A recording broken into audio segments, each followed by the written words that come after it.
Salam, apa kabar Bapak Ibu Saudara-saudara? Ketemu kembali dalam acara perenungan GKI Resortem yang layak. Mari sebelumnya kita berdoa. Kami bersyukur untuk hari yang terbaik yang Tuhan berikan bagi kami semua. Bersama-sama kami akan merenungkan kebenaran firman-Mu.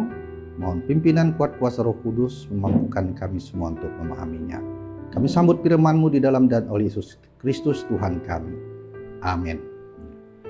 Bapak Ibu Saudara-saudara yang dikasihi dalam Tuhan kita Yesus Kristus, mari kita bersama-sama membuka Alkitab kita yang terdapat dalam Yakobus pasal 4 ayat 11 sampai 17. Namun saya akan bacakan untuk kita semua di ayat yang ke-15. Demikian firman Tuhan. Sebenarnya kamu harus berkata, jika Tuhan menghendakinya, kami akan hidup dan berbuat ini dan itu. Amin. Bapak Ibu Saudara-saudara yang dikasihi oleh Tuhan, di tahun yang baru ini tentunya kita sudah berpikir ataupun berangan-angan. Bahkan barangkali di tahun yang lalu kita sudah merencanakan sesuatu apa yang akan kita lakukan di tahun 2021 ini. Nah, Bapak Ibu Saudara-saudara yang dikasihi Tuhan, sebuah perencanaan hidup ya akan semakin sempurna apabila kita melibatkan Tuhan. Nah, karena itu Yakobus mengingatkan agar jangan kita pernah untuk melupakan Tuhan dalam setiap perencanaan. Memang di zaman modern ini kita diperlengkapi dengan berbagai macam fasilitas, berbagai macam kemampuan, kepintaran, pengalaman, harta, kekayaan, bahkan teknologi. Dan barangkali kita juga bisa mengira bahwa semuanya ini membuat kita berhasil, membuat kita sukses. Nah, ingatlah Bapak Ibu Saudara-saudara bahwa orang yang melupakan Tuhan dalam rencananya sama artinya dengan orang yang meremehkan Tuhan, ya. Mengabaikan kehadiran Tuhan sama dengan orang yang menganggap dia tidak ada, menganggap dia tidak memiliki kuasa. Maka oleh sebab itu, yang menjadi akar persoalannya dalam kehidupan kita itu adalah kesombongan. Nah, lalu bagaimana dengan perencanaan kehidupan kita sebagaimana apa yang diharapkan oleh surat Yakobus ini? Nah, firman Tuhan pada kali ini mengajarkan kepada kita yang pertama, yaitu masa depan kita adalah milik Tuhan. Masa depan itu adalah milik Tuhan.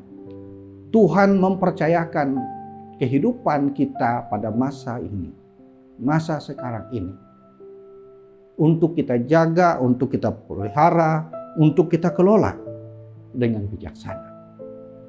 Tuhan memampukan kita untuk melakukan segala sesuatunya bersama-sama dengan Tuhan dalam pimpinan kuat kuasa Roh Kudus.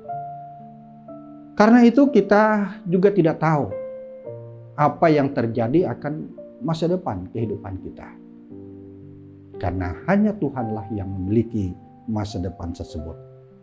Karenanya memiliki dasar iman yang kuat untuk berjalan bersama-sama dengan pertolongan Tuhan dalam melalui hari ini bahkan sampai kepada masa depan.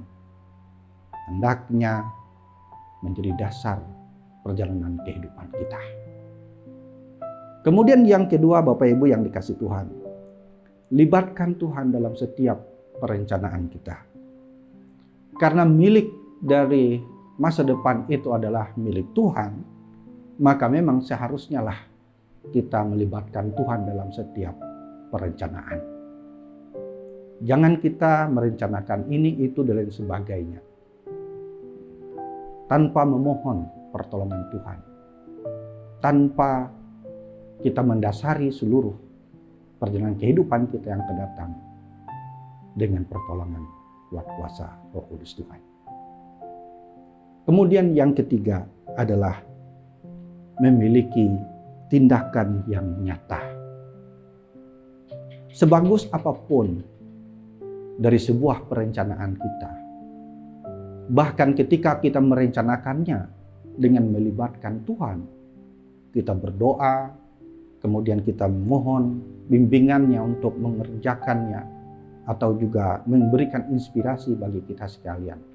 Jika kita tidak melakukannya, itu juga sama artinya bahwa kita tidak mampu untuk menyerahkan sepenuhnya ke dalam tangan Tuhan.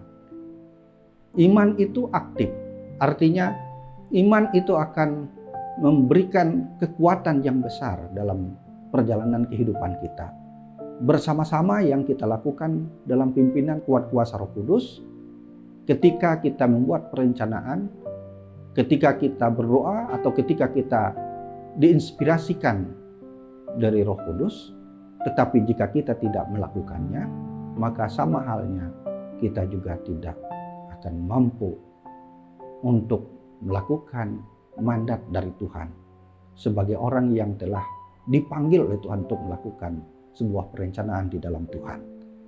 Karena itu Bapak Ibu Saudara-saudara yang dikasihi Tuhan, janganlah kita dikalahkan oleh rasa kekhawatiran, rasa ketakutan, rasa kebimbangan, rasa keraguan dalam menjalani kehidupan kita hari lepas hari ke depan. Tuhan akan memampukan kita, Tuhan memberikan pertolongan, dan Tuhan tahu akan apa yang Ia perbuat dalam sepanjang perjalanan kehidupan kita di tahun 2021 ini. Tuhan memberkati kita sekalian, tetap sehat, tetap semangat, dan tetap menyerahkan hidup kita kepada Tuhan. Amin. Mari kita bersama-sama merendahkan diri depan Tuhan, kita berdoa. Bapa, terima kasih untuk kebenaran firman-Mu yang sudah kami renungkan bersama-sama. Mohon pertolongan Tuhan agar setiap perencanaan yang akan kami lakukan bersama-sama dengan Engkau yang selalu menginspirasikan bagi kami semua dalam pimpinan Roh Kudus, sehingga kami mampu melaksanakannya. Kami percaya semuanya tidak menjadi sia-sia, karena merupakan ibadah kami yang sejati ketika Tuhan menganugerahkan keselamatan, menganugerahkan pimpinan dalam Roh Kudus, agar hari-hari yang kami lalui, hari-hari yang menyenangkan bersama-sama dengan tuntunan cinta kasih Tuhan. Walaupun kami tahu ada masanya, masa sukar sulit, masa yang membawakan kami kepada hal yang tidak berkenan di depan Tuhan. Namun kami yakin Tuhan tetap mampukan dan menolong kami sekalian untuk tetap mempercayai Engkau dalam setiap perkara hidup kami. Terima kasih ya Tuhan. Inilah doa kami, dalam Yesus Kristus kami serahkan hidup kami. Amin. Demikian perenungan kita pada hari ini. Tuhan memberkati kita sekalian. Sampai bertemu kembali di acara kita selanjutnya.